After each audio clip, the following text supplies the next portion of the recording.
네, 오세훈 서울시장이 지방선거를 앞두고 당의 최대 리스크로 장동혁 대표를 언급했었습니다. 그러자 장 대표가 이 말에 대해서도 반박에 나섰는데요. 그 목소리 듣고 오겠습니다. 아마 그때와 거의 유사한 결과가 나오지 않을까. 저도 이용하죠. 일반 국민들의 정서와 너무나도 다른 이런 입장을 당이 계속 견지한다고 그러면 이번 지방선거는 TK 지역 외에는 거의 가능성이 희박할 겁니다. 지금 위기와 문제에 대해서 과연 정확하게 진단하고 있는 것인지 저는 좀 이해하기 어렵고요. 우리는 대구 경북 빼고 다 지겠다라고 하면서 민주당의 그런 선언에 우리가 호응해 주는 듯한 태도로 우리가 선거를 치러서 이길 수 있겠습니까? 이 얼마 남지 않은 지방선거 앞에서 계속 우리는 안 된다, 우리는 진다 라고 하는 말을 반복하는 것이 선거에 어떤 도움이 될지 저는 잘 이해하기 어렵습니다. 네, 오세훈 시장은 정말 절박하다. 내가 그렇기 때문에 절규하는 거다라고 하면서 지방선거의 어떤 위기감을 강조를 했는데요. 장동혁 대표는 이 말에 대해서도 진다 하면 진짜 지기밖에 더 하겠냐. 이렇게 민주당에 호응해서는 이길 수가 없다. 이런 얘기를 했습니다. 김진욱 특보님, 장동혁 대표 보기에는 오세훈 시장이나 위기감 얘기하는 사람들이 다 민주당에 호응하고 있다. 이렇게 보이는 것 같아요. 글쎄요, 정말 민주당에 호응하고 있다라고 생각하신다면 정말 국민의힘의 희망이 너무 없는 거 아닌가라는 생각이 듭니다.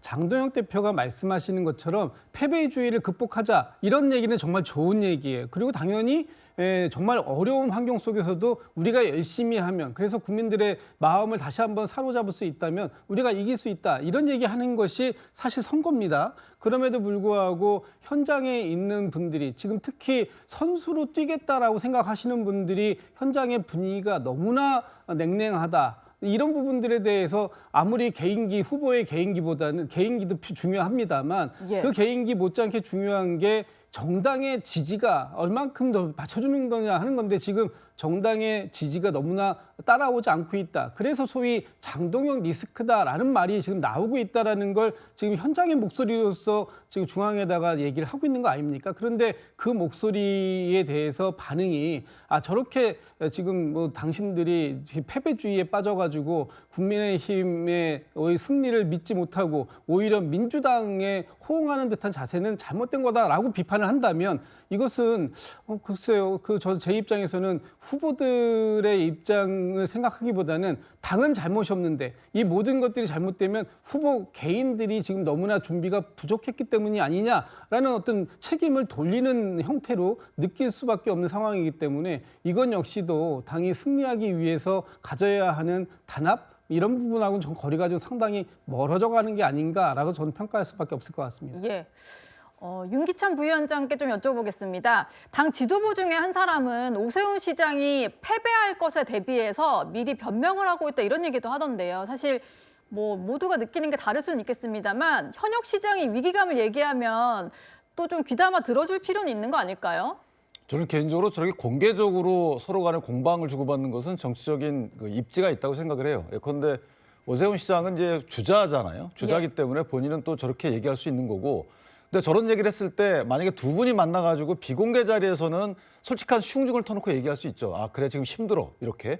근데 당대표나 지도부 입장에서 맞아 지금 어려워 힘들어 TK 펴놓고 다 질 거야 이렇게 얘기할 수 없어요. 그 부분은. 그러니까 저 부분은 어쨌든 당을 기세를 북돋워서 전쟁에 나게끔 해야 되기 때문에 당대표 입장에서 저렇게 했다고 해서 본인 인식이 저렇다라고 저는 보지 않아요. 그다음에 당대표의 저런 말에 오세훈 시장에 대해서 비판이나 비난이 있다고 보지 않아요. 왜냐하면 주자는 주자대로 하는 의미가 있는 거고 지도부는 또 지도부의 입지가 있는 거예요. 제가 말씀드리는 것은 당에 있는 선거를 뛰지 않는 의원들께서는 약간 입장이 다르다는 겁니다. 그래서 저는 주자와 당에 있는 현역 의원들과 지도부는 약간의 입장이 다르기 때문에 각각의 입장을 토로할 때 여기에 대해서 저희가 긍정적으로 또는 선의해서 해석을 해줘야 되는 것이지, 그래야 당원들이나 아니면 국민들이 뭔가 싸움만 한데 이렇게 보지 않고 저런 의미가 있구나라고 해석을 하는 건데, 사사건건 서로 간에 비판과 비난과 안 좋은 방향으로 해석을 하니까 역대 이런 적이 없어요.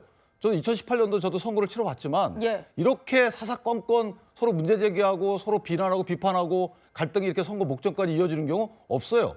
2018년도에는 이렇게 싸운 게 아니고 무기력했죠. 네. 사실 저는 그래서 이 부분은 각자의 위치를 존중하고 각자가 하는 말에 대해서 가급적이면 어느 정도 것은 좀 저희가 이런 의미다라고 현역 의원들이 그 정도 해석을 해줘야 되는 게 아닌가? 뭐 그런 생각을 해봅니다. 예. 지금 서울시장 같은 경우에 민주당 같은 경우는 공천관리위원회 면접까지 마친 상황이고요. 서영교 의원이 출마를 철회하면서 이렇게 6명의 후보군이 잠정적으로 결정이 됐습니다. 근데 국민의힘에서는요, 아직까지 본격적으로 출마 의사를 밝힌 게 뭐 오세훈 시장과 윤희숙 전 의원 정도밖에 없는 상황인데 이동학 최고위원께 좀 여쭤볼게요. 네.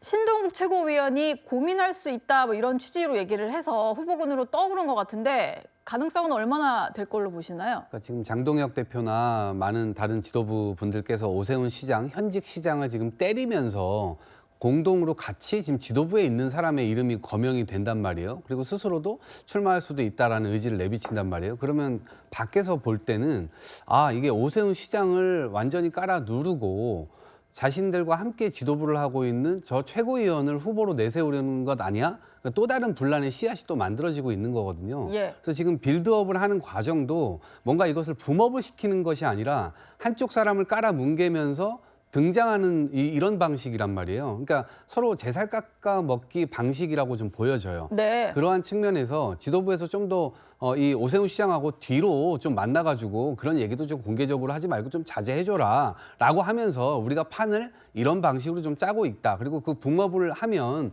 민주당 누가 후보가 되더라도 우리가 한번 해볼 수 있는 거 아니냐라고 내부적으로 좀 이야기할 필요가 있어요. 그런데 지금 저렇게 공개적으로 하면 현직 시장 입장에서도 기분도 나쁠 것이고요. 지도부가 공세적으로 저렇게 나오면 도대체 이 지도부랑 어떤 선거를 치를 수가 있지? 이런 예. 생각을 하게 될 거고 네. 아마 오세훈 시장도 제가 듣기로 많은 지금 지방선거에 나서려고 하는 기초 광역 의원들로부터 많은 이야기를 듣고 있다고 하는데 그 이야기의 주된 내용이 뭐냐면 장동혁 대표가 혹시라도 내 유세장에 나타나면 이거 선거 망한다.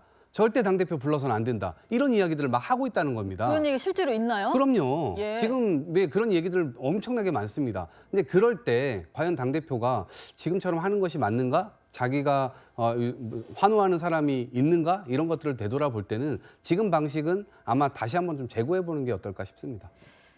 장동혁 대표가 오늘 정치 시그널에서 참 많은 얘기를 했는데요. 한동훈 전 대표의 무소속 출마에 대해서도 입장을 밝혔습니다. 일주일도 채 지나지 않았는데 생각이 180도 정도 바뀐 것 같습니다. 한동훈 전 대표가 뭐 무소속 출마 얘기가 나오던데 거기에 대해서는 어떻게 생각하세요?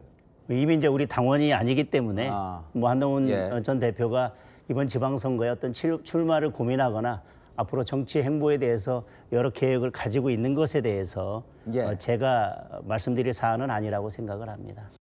출마하게 된다면 뭐 그런 가능성까지 염두에 두고 저희가 승리할 수 있도록 선거를 전략을 잘 짜보도록 하겠습니다.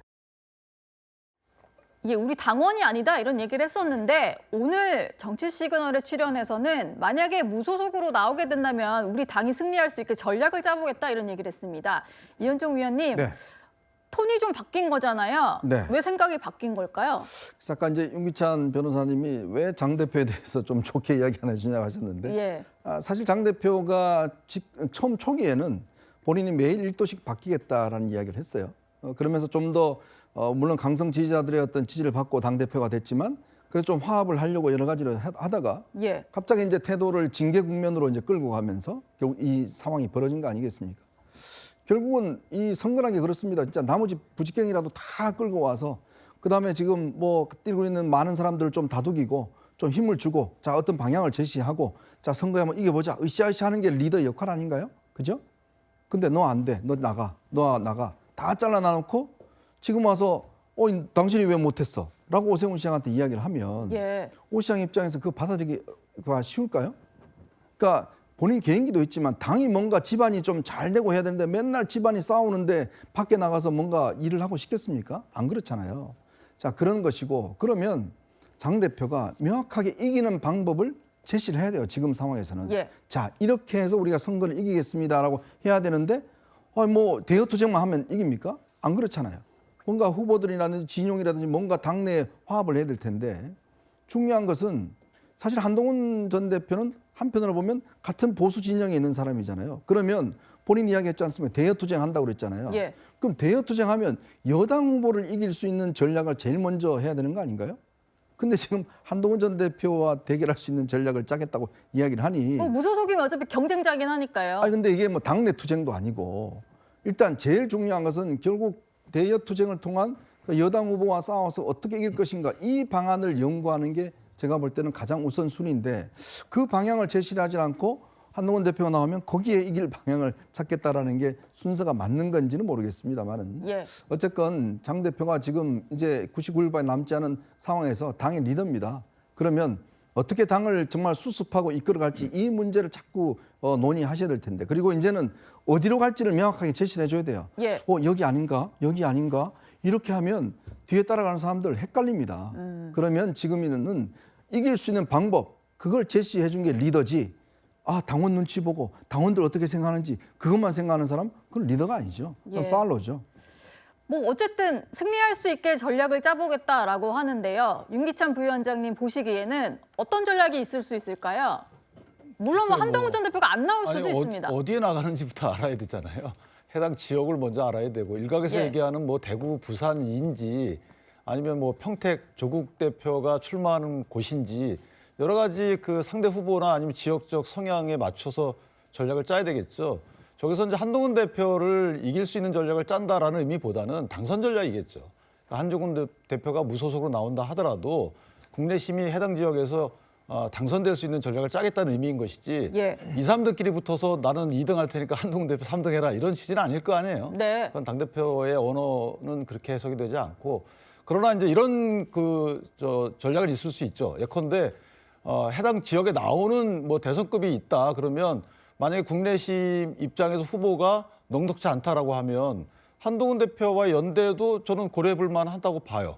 아까 이현종 의원님 말씀처럼 거기서 뭐 한동훈 대표를 제끼는 것이 선거의 지상 과제가 아니잖아요. 예. 어쨌든 해당 지역에서 만약 국회의원이라면 국회의원의 한석 저희가 민주당이 안 가져가는 방향으로 그건 최소한의 설계를 해야 되는 부분이기 때문에 그런 취지에서 보면 연대도 불가능한 것은 아니다.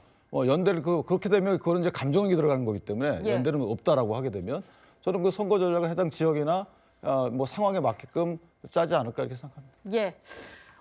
이번에는 인천 계양을 얘기도 좀 해보겠습니다. 김남준 전 청와대 대변인이 오늘 국회를 찾아서 정청래 민주당 대표를 만났습니다. 계양을 출마 의사를 확실하게 밝혔는데요. 이동학 최고위원께 좀 여쭤볼게요. 계양을에 나오겠다는 사람이 김남준 전 대변인 그리고 송영길 전 대표가 있잖아요. 둘 다 좀 확실해 보이는데 의사는요. 교통정리가 가능할까요? 네, 교통정리는 당에서 당연히 해야 될 것으로 보이고요. 저는 어렵지 않을 거라 봅니다. 예. 송영길 전 대표의 경우는 어쨌든 검찰의 칼날 이것이 민주당을 향해 올 때 그리고 스스로를 조여올 때 당에 부담이 되지 않겠다, 선당우사하겠다며 탈당을 했었습니다. 근데 그것이 얼마 전에 무죄로 드러났고 결국 그 결과가 나왔기 때문에 돌아오는 건 너무나 당연한 수순입니다. 그리고 계양을의 경우는 당시 대선 주자에게 내 지역구를 이렇게 열어주고 또 주민 여러분들께도 설득하고 싶다라고 하는 취지로 지역 주민들을 엄청나게 설득을 하고 다녔거든요. 네. 이제 그 과정에서 결국 거의 핀치에 몰렸던 이재명 대표가 당시에 다시 이 국회의원이 되면서 실제로 민주당 이 전체 파이가 굉장히 넓어지고 또 굳건하게 지금까지 해와서 결국 이 정권 창출까지 오게 되지 않았습니까? 이제 그러한 여러 가지 공들도 있고 선당우사했었던 면도 있고 그렇기 때문에 아마 계양을로 돌아가는 건 전 기정사실화되어 있는 것이 아닌가라는 생각이 들고 김남준 대변인 역시 훌륭하신 분이에요. 대통령을 오랜 시간 지근거리에서 모셨고 또 본인의 역량도 보여줬기 때문에 아마 다른 지역이나 이런 곳으로 적절하게 이 지도부가 이 배치를 하지 않을까 그렇게 생각을 해봅니다. 예. 계양을의 교통정리도 관심사인 것 같습니다. 앞으로 계속 지켜보도록 하겠습니다.